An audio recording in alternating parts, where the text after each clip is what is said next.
welcome back. I have been working on a Simple Stories Snap photo album for a recent trip to California, and I thought I would share a few things that I've done or I'm working on just to kind of make space for extra photos and add a few more details to this. And if you're not familiar with the Snap by Simple Stories, I'll show you one that's kind of all together. I've been working on that one, but they come with 8 snap pages, 3 dividers, 10 pocket pages. It says all right here. So they come with pages. So this one is the teal. So they come with a bunch of teal pages and then some kind of journaling pages and these dividers. And they come with, actually, they do not come with this. I just added this in. This was from another little binder set I had.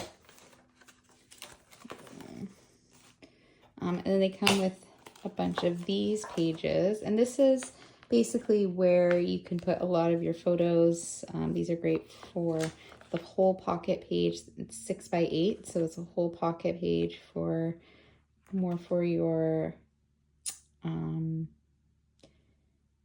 vertical pictures, although you could fit horizontal. And then there's these ones that have the 2 horizontal, and you can actually fit 4 in there, or you could do like a photo and a cut apart. So you could do like, obviously not this one because it's sideways, but you can fit one of those pretty easily in because those are also 4 by 6. And then there's this one which has the 3 by 4 spaces, and you can do like a cut apart there and then some pictures or all photos on both sides. So they have 10 in total. And I just found that I do take a lot of photos when we go on these bigger trips. Our particular trip, we went away with some family, so I had photos from all different members of my family. And what I decided was to kind of add some extra things and some extra pages and details to this one. So I have a black one that I'm working on. I'm also working on one for a gift for my parents, for my mom for her birthday. And I think, and then with these, what I tend to do is add some matting, some areas for journaling and photos. And then these I plan on covering with some of the pattern paper from the kits that I'm using. And those are the pocket pages. And I also found that in my most recent haul, one of my recent hauls I did from Echo Park, they have a similar binder that it's a storybook, and their pages fit in the Simple Stories ones. And so I have this one, which I'm not sure if you can really see it, but it's 2 by 2, and there's actually 12. And these are fun too because you can put 2 by 2 cut aparts or stickers in there as well, and then also some small photos. What I've done in the past is I've used Canva to create a template of on a 4 by 6 for 2 by 2 photos, and then I get them printed and just cut them apart. So that's, to me, that's the easiest way to do that. And I do the same thing with the 3 by 4s, is I just make a template on Canva and then upload my photos that way. All right, so I have a whole bunch of extra pocket pages from my Echo Park haul, or extra, yeah, pocket pages.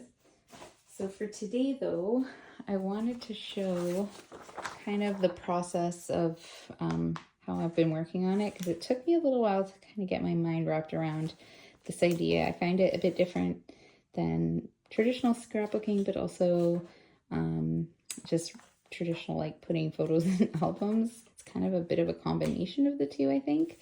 And also it can be challenging because of the size. I'm not used to working with this small. And so I thought I need to figure out how I can add more photos. There is a decent amount of space, so we definitely can add more papers in that, but there's just different ways that you can do that. So that's what I'm going to work on today. I'll show you the collections I have. So I thought I only had 2 collections, but actually I have 3. When I actually looked through my Disney items, I realized I had purchased 3. So Magical Adventure 2, this is by Echo Park. This one is Believe in Magic by Steve Duncan. This is a Cartabella, so those are those really nice textured, thicker papers by Cartabella, and A Magical Place by Lori Whitlock. And the nice thing is the colors, because they're all Disney themed, really overlap nicely. They're very similar in color, even though they're different years. Like this one was from 2019, this one was from 2021, and this one, what year? 2022. I do really love, I think, oops, sorry. This one, I love how it has the touches of the darker blue. I really love that. And it's perfect for my mom since she really likes blue. So that's kind of a nice little touch. And so right now I just have separated all the ephemera and some of the cut aparts that I've already cut. Here I've got some ephemera pieces with words. I've got some frames and little tags and bits, and some of the smaller cut aparts here, and some of the bigger cut aparts and scraps. I have some of the scraps from some of the pages I've already started on. I also have some of the solids for the collection, so kind of have a bit of everything. And for today, what I'm going to show you is how I started adding some extra flips to the larger pockets. So I did a little bit of research, watched some different tutorials on YouTube, got some inspiration on a lot of mostly folios is where I got most of my inspiration. And then I did find a couple of people actually working directly with these little plastic sleeves. Maymay on Maymay Made It. She did a tutorial on how to add some things to sleeves and how to use sleeves in portfolios, which was really fun. And then I made a couple on my own, just kind of trying some different measurements and stuff. So I'm going to show you how I put this together. And I thought this was really handy because you can even mat and decorate one on the front, put a photo or a cut apart here, and then you can do one on the back, a photo or cut apart, and then here as well. And you can also put one on the back. And I just thought now, instead of just having 1 or 2 photos, you've got 4. And you can even do, if you wanted, another flap here. Like, let's just pretend that's another piece. You can attach that as well and do just a double. I think I'm going to leave it like this, but for this one, I think I might maybe put some character photos in here. That might be because it's like photo cameras and that. So I'll show you how I did that. I'm going to make 2 because I'm making one for my mom's album and one for mine. And I really liked how it looked with the solid, coordinating solid on the bottom, and then the pattern paper on top. So the photos I'm going to be using are in front of the castle in Disneyland. So I had this paper and I thought it would be perfect to use this as the front piece. So I've cut those in half, that 12 by 12. Then I'm also going to cut this 12 by 12 in half. This is the coordinating solid. So one side is blue and one side is red. Both sides would be beautiful. I'm going to line that up at 6 inches. Okay. And so this base is, as you can see, is a little bit bigger than the top piece. So these actual pockets, they fit a 6 by 8 piece, but they're actually larger to accommodate. So they're 6.5 by 8.5, I believe. So I'm just going to double check. It's actually 6 3/8. So the opening, I'm just measuring the opening, but about 6 1/4 and 8 1/4 and about 8 1/2. And so what I did here was I did a piece of 9 by 6. And you could do 6 and like an 1/8 or something if you wanted it to fill that space a little bit more. But I thought for me to be able to use 2 from the same piece, it couldn't be bigger than 6.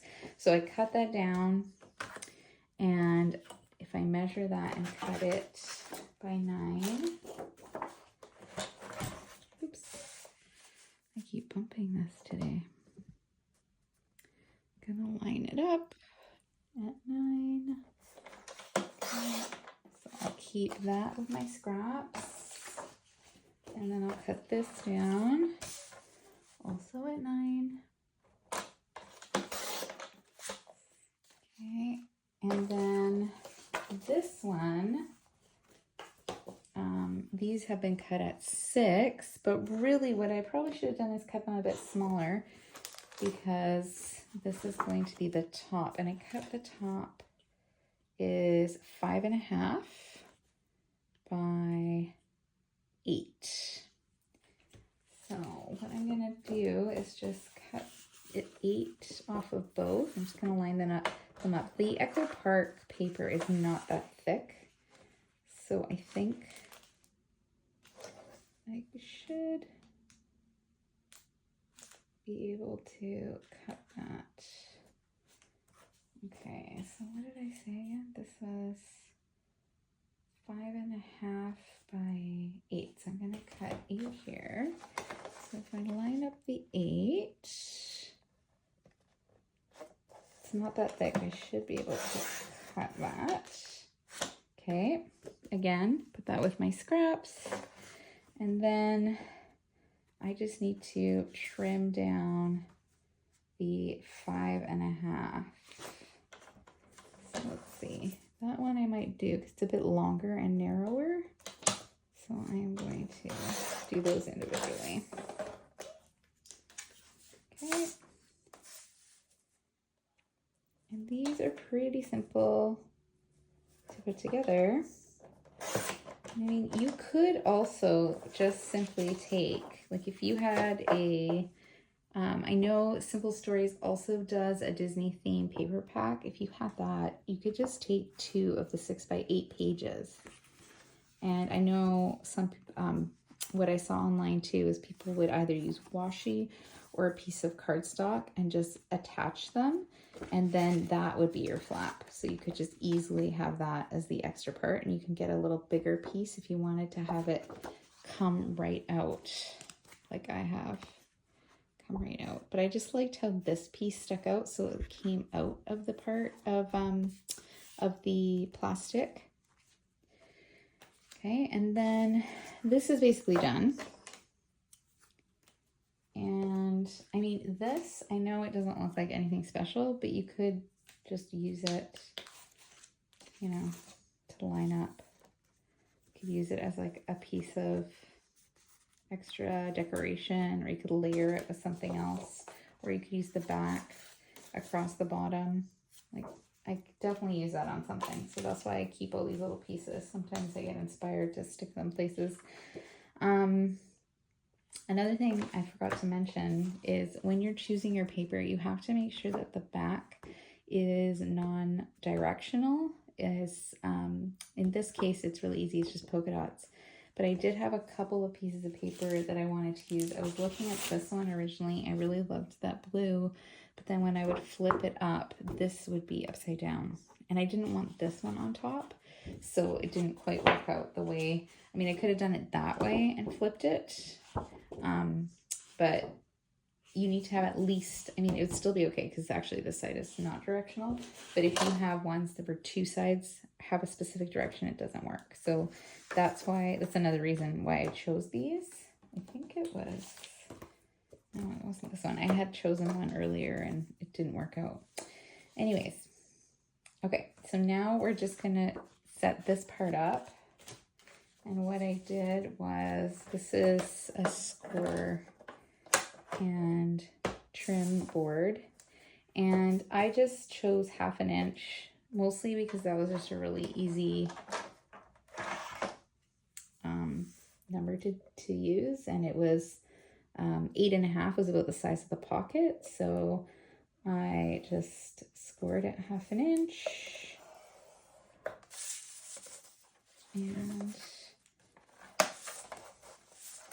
And like I said, either one would be fine. You could do the blue side up or the red side up of these, because they're both really pretty colors and they're both going to be showing. So one side is going to have the red anyways.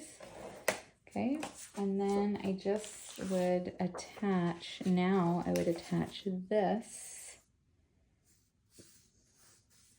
here.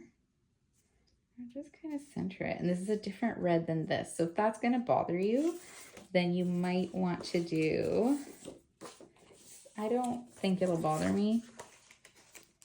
Like, you might want to do that. I do actually think that, actually I like that, maybe like that better.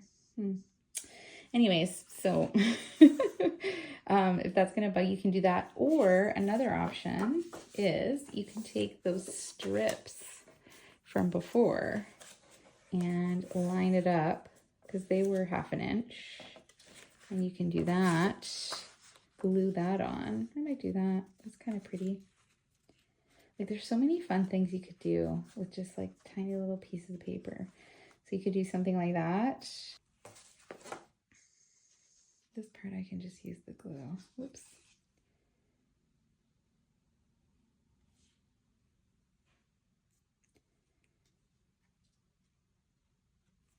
Okay.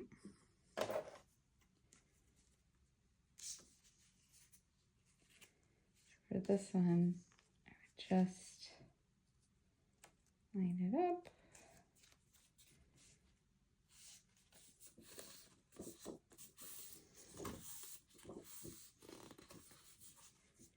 Make sure it's straight. Grab my scissors and just cut off the edge there. Okay. And then you can measure it, try to get this properly centered. So you could do like 1/2 inch on either side, or I guess it'd be more like 1/4 inch on each side. Yeah, 1/4 inch. So you can do that, line it up. You only need to put glue here. So I think I'm going to use my really sticky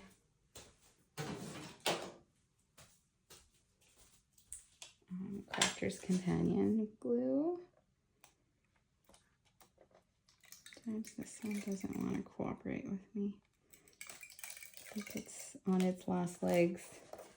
Okay, and then I'm going to put a bit more. I think I may have gotten a bit low on the glue there. On the adhesive. I think I might have gone a bit too low. Anyways. So I'll line that up at the 1/4 inches. 3/4, so 5 3/4, and the 1/4 inch. And then I'll put that in place. And then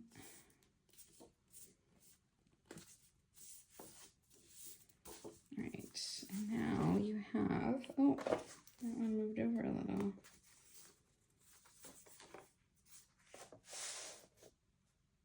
I think I have to move it over a smidge. It's like a smidge. So because I just stuck it down, I should be able to take it up and over a little bit.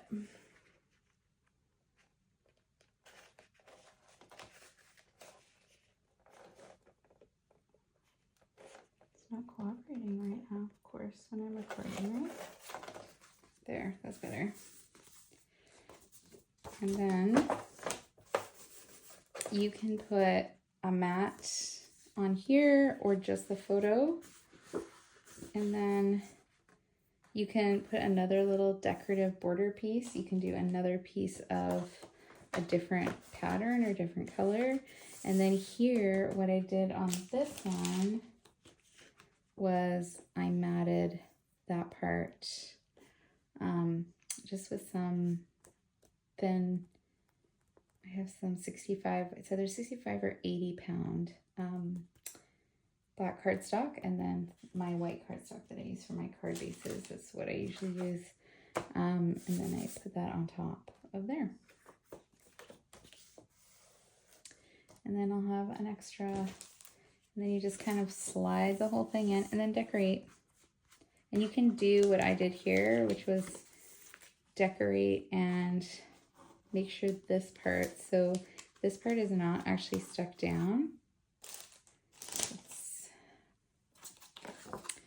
Okay, it's not, you can tuck into there. I put some embossing powder in there, some anti-static powder, and then here, because it's just like a little sticker, I didn't glue it down. I think I could easily like pick it up and stick it under. So you could use, like I said, it could be something like this, or it could be a photo. And then you can embellish and add to it. So I think for this one, I'm just gonna leave it as is, because I am not 100% sure which photo I am using in which spot yet. But I just wanted to show you that that's an option. And I just like that you can do some kind of fun tuck in and extra flaps and things like you can in a folio. And what I did also was you can make a tab, or sometimes these sets come with tabs, but this one came with a set of tags that said wish, and I didn't think I was going to use them for their intended purpose. So I just thought instead I would use these as the little, like a little tab for, so people know to pull. And I even have stamps that say like pull or lift or whatever. So that's always an option as well. And if you tuck it in a little bit, you don't see the S, and it's still within, I try to make it kind of within the lines of the side of the plastic there, so it doesn't stick out too much. And if you don't like how that looks, you can always put another piece of pattern paper. In fact, you can put, what I've seen some people do, and what would be also a good idea, is just a piece here. So you would need, say, a piece of, if you wanted a border around it, 7 3/4 by 5 1/4, and you can do a piece around that, and it would also make it sturdier, and you would have another piece to kind of cover your gluing parts. But I actually don't think that looks bad. Like I think that looks really nicely finished. It doesn't bother me. So I like how that turned out. And then also you could also, I had another thought that you could put some washi tape or something on the end if you didn't like how that end looked, or a piece of scrap paper over top as another color. That's also an option. All right, I will continue to work through this, and I will definitely do a project share when I'm finished. And if there's more inspiration, or if I found some other good ideas about this, I will share that as well. Okay, I hope you enjoyed this, and thank you for watching. Please like and subscribe. Okay, take care. Bye.